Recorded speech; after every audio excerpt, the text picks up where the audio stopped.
This section will be about how to follow up your forecast. Forecast will always have certain inaccuracies.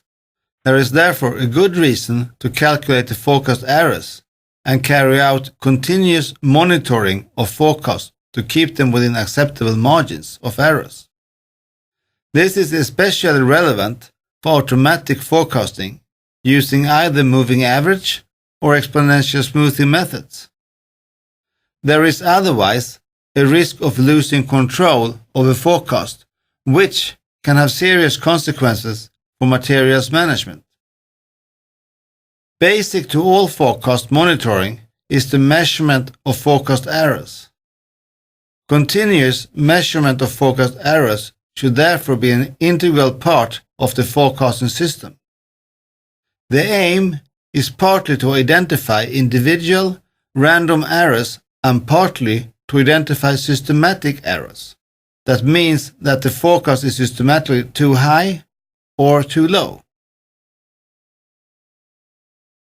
As seen in the table here, the forecasts for some periods are too high, for example in period 1, 2 and 4, and in some cases too low, for example in period 3, 5 and 6.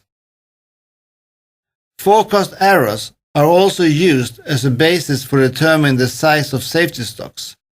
Forecast errors are measured for each period and may be defined as the difference between the forecast for a period and the actual demand for the same period.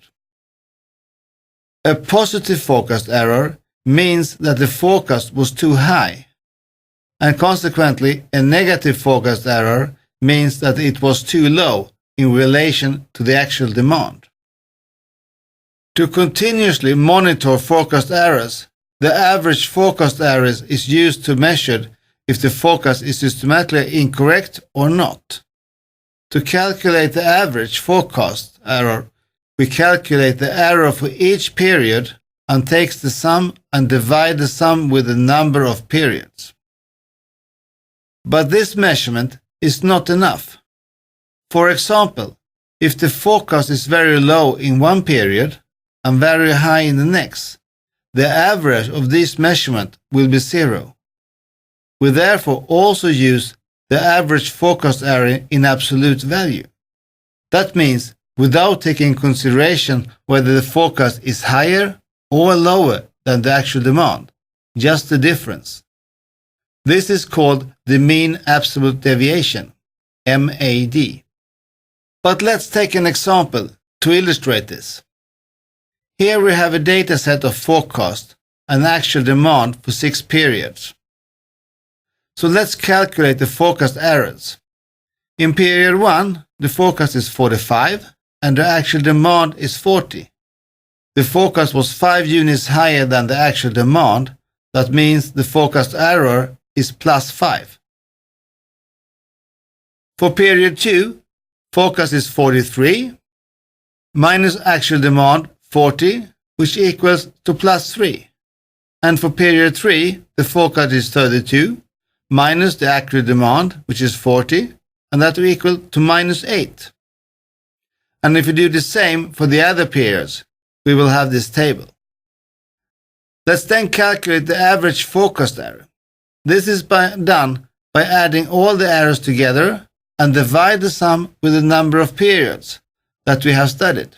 In this case, it is 6 periods.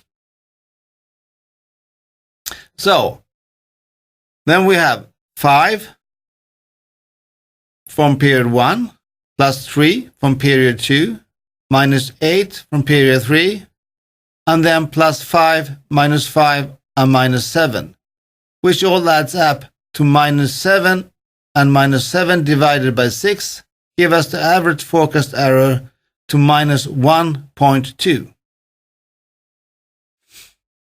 And let's take a look at the other measurement, the absolute deviation and the mean absolute deviation. The absolute deviation is the forecast error in absolute number. That means without taking into consideration whether the forecast is higher or lower than the actual demand. Only the difference. And it is used to measure the random variation. In this case, the forecast error was +5, +3 and -8 for the 3 first periods. The absolute deviation is the same number, but without the sign. That means only positive values are used, since we only look at the difference between the forecast and the actual demand, not if the forecast was too high or too low. The calculations are shown here, and as you can see, the absolute number is denoted by a vertical bar on each side of the quantity, and the absolute deviation for period 1 to 6 will then be 5, 3, 8, followed by 5, 5, and 7. The mean absolute deviation will then be the sum of the absolute deviations for the periods divided with the total number of periods, in this case 6. The mean absolute deviation will then be 5 plus 3 plus 8 plus 5 plus 5 plus 7 divided by 6, which gave us 33 divided by 6, and we will then have the mean absolute deviation as 5.5. A low mean absolute deviation value is not sufficient as a measurement of good quality forecast. A good forecast method should also result in small average forecast errors in the long term. That means equally often provide forecasts which are too high and forecasts which are too low. An ideally functioning forecast method will result in an average forecast error of 0.